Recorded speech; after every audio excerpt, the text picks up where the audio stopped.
look, I mean, the heartbreaking scene of you pounding that canvas at the end of the fight, there was a lot of anguish there. Do you, I mean, you've done everything. Do you think you'll be back, or could this be it for you? Or what are the reasons to continue your career having fought everyone like you have?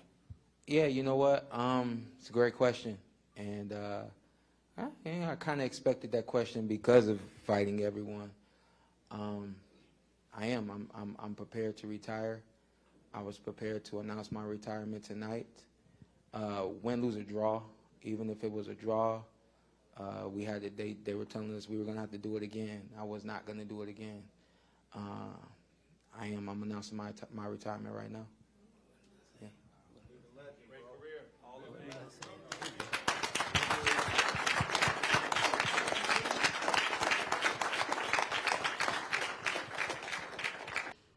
What's good, family? So mash the like button, subscribe, and lick off the bell. So we just heard there from your man's Sean, scary ass Porter. Now listen, if you haven't heard my fight reaction, you'll know that your man the YB is not at all impressed, not even a bit impressed with this one. Why? Because listen, the YB's coins got bumped again. Yeah, going into the fight, Porter was, I think, Max Kellerman reported Porter was 7-1 against. Now, I didn't get them odds. I ended up getting about 5-1. Either way, looking at the fight, and even if you look at how it played out, the two judges had it a draw. Two judges had it a draw, and one person had Crawford up by 2 rounds. Yeah? So, even based on that, it was not even a bit close to being 5-1. That's why I took the bet. I didn't take the bet because I thought that Porter was 100% cert. I took the bet because the odds looked misplaced. Either way, lo and behold, 2-2s. I even got a problem with losing coins. My problem comes when people who know they're retiring don't disclose such vital information to the public, innit? If you know you're retiring, you should tell the public that before the fight. It's no good saying after the fight, well, I always knew I was going to retire. Oh, I've been thinking about retirement after the Spence fight. I wasn't even really going to do this fight. I was happy to go. Oh? You were saying you had your best camp ever, this, that, the other, gassing everyone up. Talking about how we haven't seen Terence Crawford's resume. And I understand trash talk, but I'm getting sick of the fans constantly getting bumped. Yeah? There needs to be some gambling regulation here. How many times do we hear about injuries afterwards? How can that work? How can people spend money back in their peoples and then afterwards? I would rather, Sean Porter had come out. I mean, Kenny Porter, he's another one. Kenny Porter came out saying, oh yeah, we had an awful camp. Oh yeah, I knew he wasn't committed. Yeah, he wasn't really showing. I could tell his head wasn't really in it. Wow, you weren't saying that in the build-up. You were saying you was doing this, doing that, doing this. Goofy looking, scary looking ass. And then to add insult to injury, he gets in the fight, gets hit once. And don't forget, people, these men are making millions of dollars. I've said before, if you're in a small hall show, if you're making 10, 50, even 100 grand, yeah, I haven't got a problem if you get hit a few times and you want to jump out. But when you're making life-changing money, and you've been making life-changing money every fight, we expect life-changing commitment, life-changing motivation. That's what we expect as fans. Never mind as punters. As fans, we expect life-changing commitment. Did you see life-changing commitment from Team Porter? Yeah? Scary ass. The worst thing is, after the fight, Kenny Porter started bragging. Oh well, I get to go to breakfast with my son tomorrow. I don't care about this game. Do you think I really care about this? I care about. Again, listen, and there was all the media were gassing. Oh yeah, I love how Kenny. Yeah, that's your son, and you've got to do the best for your son. Listen, no one has got a problem with you doing the best for your son, but guess what? Don't bring it into the sports world. You could have been protected your son and told the fans before the fight, listen, yeah, I know we've been mandated by WBO, but I'm fixing to protect my son, and we ain't taking this fight. Don't take the fight, take the fans' coins, yeah? and then tell us that, oh, I'm all about protecting my son, because you weren't saying that before the fight, was they? Yeah? Before the fight, you weren't saying, yeah, if he gets hit once, I'm going to pull him out. Or you didn't say before the fight, oh, if the going gets tough, we're going to jump out. Because in my mind, yeah, I mean, I heard some goofies talking about how this was, a great fight. Great fight. The minute the fight started, Shawn Porter jumped out. That's the facts here, people. It wasn't a great fight. The minute the fight a fight doesn't really start until for example, look at Fury versus Wilder. That fight started when what? When someone got knocked down. That's how you find out who people are. That's when a fight starts. A fight doesn't start when you're fannying around on the outside of the ring, as they were doing for most of the fight. The fight starts when you find out who someone really is when they've been put down. Shawn got put down once. He got up. And the worst thing is, go back and watch, yeah? Go back and watch the second so-called knockdown. It wasn't a knockdown. It was a balance shot. Porter was leaning so far forward over his lead foot. He was off balance, and then Crawford kind of hit him half, and it was more of a push, and he stumbled over. Now, you man tell me what you think, but I've never seen a man knocked out be able to so coordinatedly smash the canvas like Shawn Porter, no word of a lie, I've never seen a man be so conscious. Shawn Porter, there's nothing wrong with the guy. Shawn Porter was full of beans, full of energy, full of consciousness, because that's why he was banging the canvas. For example, look at Manny Pacquiao versus, or even look at Caleb Plant. Look at Caleb Plant versus Alvarez. Now, to be honest, Caleb Plant probably still could have made the bell, but at least he was stumbling. Shawn Porter weren't stumbling. There was nothing wrong with Shawn Porter, and still he pulled him out. And the worst thing is, people, guess what? What do we know? It's a bit like, for me, yeah, it's a bit like AJ. When AJ, before the fight against Usyk, was talking about, I'm going to go Kronk style. What was Shawn Porter and his team gassing the fans up with before the fight? I'm going to go Hagler. We've got Hagler tees on. And that, for me, just shows how much they take the piss out of the fans. You could listen, fair enough, yeah? Well, not fair enough. It's not, none of what's happened's fair, yeah? For us to find out now after we've put our coins up, after we've paid for pay-per-view, that he was thinking of retirement the whole way through. And this is the thing. I'm not saying people still wouldn't have bet on Porter or still wouldn't have bought the pay-per-view if we'd have known beforehand. But the fact is, give the fans a choice. Give the fans all the information that you know. If you're thinking of retiring, and that's the case, which you now have confirmed it was the case, why? And that's what I'm saying when I say there's manipulation. And there's fraud going on here, because why wouldn't you tell us that? Yeah? If you knew, if there's nothing wrong with the fact that you felt like you wanted to retire, why did you wait until the minute after the fight to tell us that? That there shows you've got a criminal and manipulative mind. Because if there was nothing wrong with it, you'd have said it, wouldn't you? You'd just let it out. Oh yeah, by the way, people, I'm thinking of retiring. You didn't do that. You was giving us the Hagler.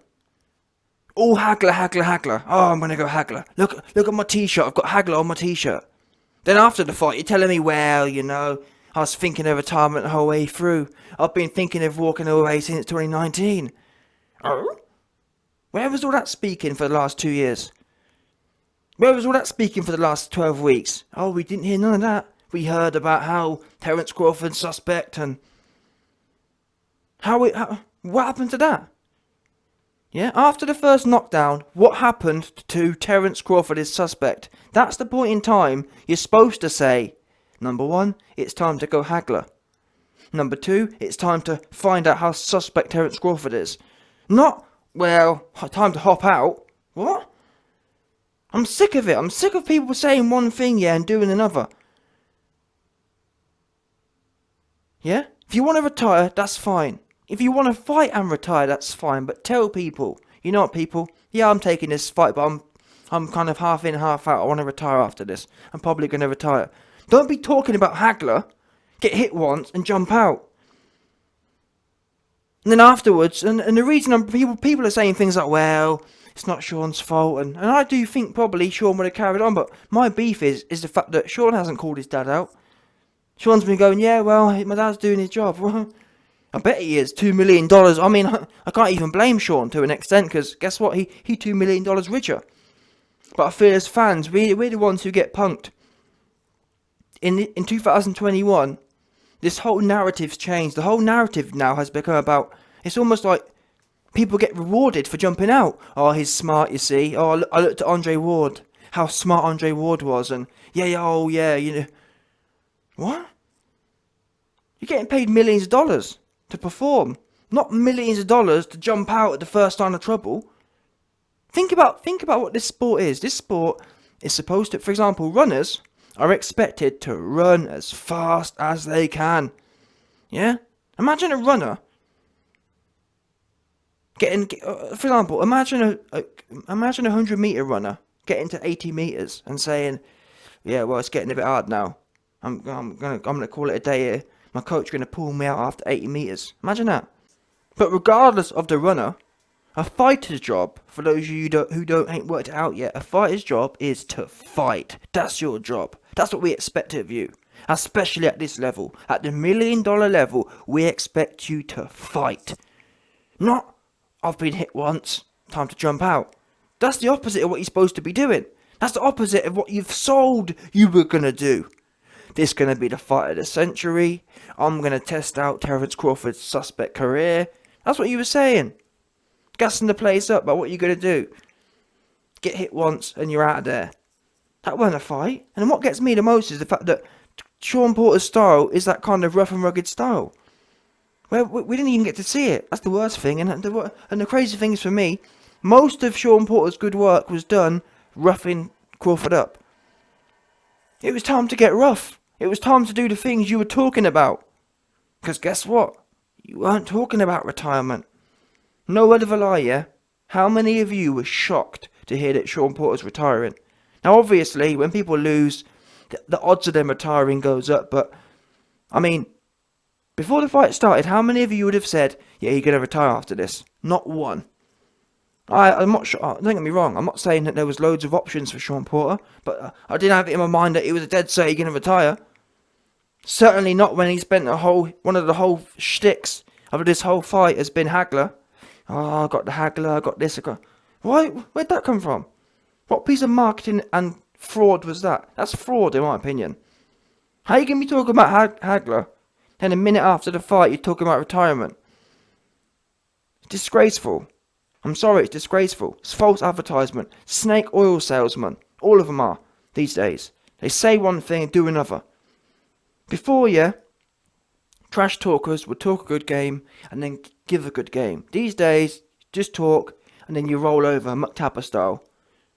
Disgusting, and that's why boxing is down bad. Yeah?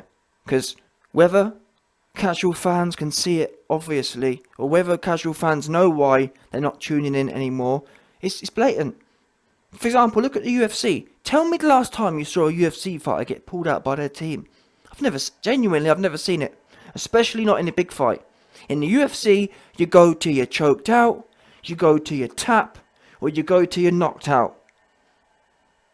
And by the way, they're getting paid a lot less as well. They've got more of an excuse to quit, but they still don't.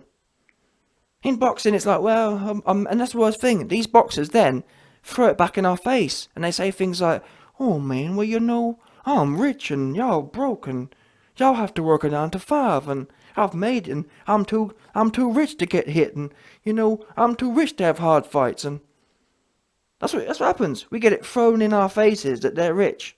As if they was rich out of nowhere. As if it wasn't our coins that got them there. I mean, the worst thing is, again, Shawn Porter was even saying, oh, I hope the fans have enjoyed, I hope the fans got their value. What? I hope the fans, and it's the thing, I don't get. All the media kept saying, wow, that was a cracking fight. Cracking fight? A cracking fight would have been, okay, you got to put down, and you went out on your sword. Or you tried to find another way. Because what is it about 2021? I feel in 2021, yeah, fighters, they have one strategy, and if that strategy don't work out, they're out of there. What happened to, again, look at AJ. Yeah, his strategy didn't work. What happened to, you know what, let's throw it out the window. That's not working. Let's just go with the old hard work style. Yeah, we've tried the fiddly style. Let's go with old hard work. Let's see if I can win on old hard work. Especially when you've got the kind of athletes like AJ, like Shawn Porter. Why couldn't Shawn Porter say, you know what, okay, I've tried the fiddly, because I'm not being funny, Shawn Porter wasn't really committing like that. He wasn't walking forward and just swinging shots. He was doing all that weird jumping in with his chin business. So why couldn't he say, you know what, I've been put down twice or once and then fell over the second time. Let me now just try walking forward and catching shots on my elbows and arms and just trying to get some heavy shots off of my own. At least try that. And that's what makes me laugh. People were criticising Eric Molina, but when you actually watch what Eric Molina did against Babik, watch what his intentions are. Now, he's old, he's not good, but watch his intentions. Eric Molina, actually, he tried to throw a few heavy shots in there. He tried to double down on himself. He did a lot more than AJ did, and a lot more than this dude Shawn Porter did. Mr. Chin in the air, leaping forward with his chin, lead chin first, looking ass. So yeah, listen, bottom line is for me, I'll be honest, because you have spent the last 10-15 minutes roasting Shawn Porter, but where I will give him credit is the fact that at least he's admitted retirement early. Because normally people like Shawn and people in his position, guess what, they'd go on for another 5 years, milking the train, gassing it up like they're going to come back, oh, don't worry. Do you know what I'm saying? So I am proud, and I respect the fact that Shawn is at least not stringing us along for another 5 fights.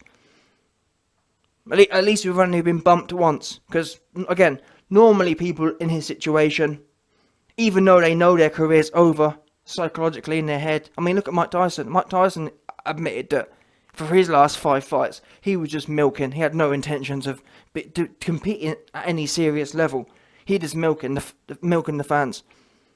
So in that respect, I respect Shawn. But then again, would I be surprised to see him come back? No, I wouldn't. Although, to be fair, I heard him, he was kind of noshing off, sucking off, and Andre Ward, talking about how successful and great his career was. Listen, Andre Ward beat one decent fighter Andre Ward beat one semi-Hall of Fame fighter, or one Hall of Fame fighter in Sergey Kovalev. That's it. About great fighter. He didn't stay around, because think about it, if Andre Ward had stayed around, he'd have been round there now ready to tax, or ready to try to take on Alvarez, which would have been a true fight. That would have been the true fight, Ward versus Alvarez. Instead, Ward ran off. Bottom line. So, what can I say? Porter, good riddance to you. Yeah, you bumped my coins. I want a refund because you weren't telling us about the retirement. But either way, I'm glad to see the back of you. Yeah? Because really, I mean, the worst thing is, what happened to going out with a bang? It's your last fight. Okay, I mean, look, think from his point of view. From his point of view, it should have been, okay, guys, Shawn Porter hasn't really taken any damage in his career. Would it have really hurt for him to go out today on his shield, as it's his last fight, as he's been I mean, think of the irony here. You was just talking for the last 10 weeks about Hagler, and you know it's your last fight. Why couldn't you have said to your dad, whatever happens tonight, I'm giving it my all tonight. Yeah? I've only got 1 fight left. I haven't taken a whole load of damage. Let me just go and give it my all tonight. Let me get the fans one to go home with, that I can be proud of.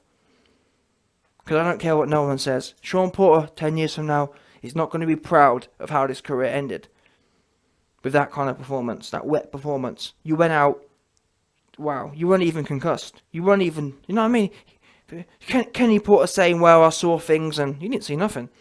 Shawn Porter was literally banging the canvas. That's not a man who's tired. He wasn't. For example, we've seen fighters before who are gassed. Like AJ versus Usyk. He was gassed, hanging on his ass. Yeah?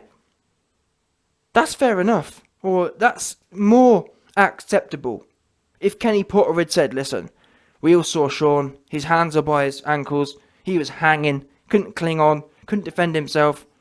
That wasn't the case. Shawn had a full gas tank, that's why he's banging the canvas so hard. And the thing that gets me is the principle that, imagine, yeah, if Shawn Porter had to put some of that energy that he spent banging the canvas into banging Terence Crawford. Those are the hardest punches Shawn Porter threw the whole night on the canvas. Wow. Imagine if you'd have put some of that viciousness into your hands against Crawford instead of the canvas.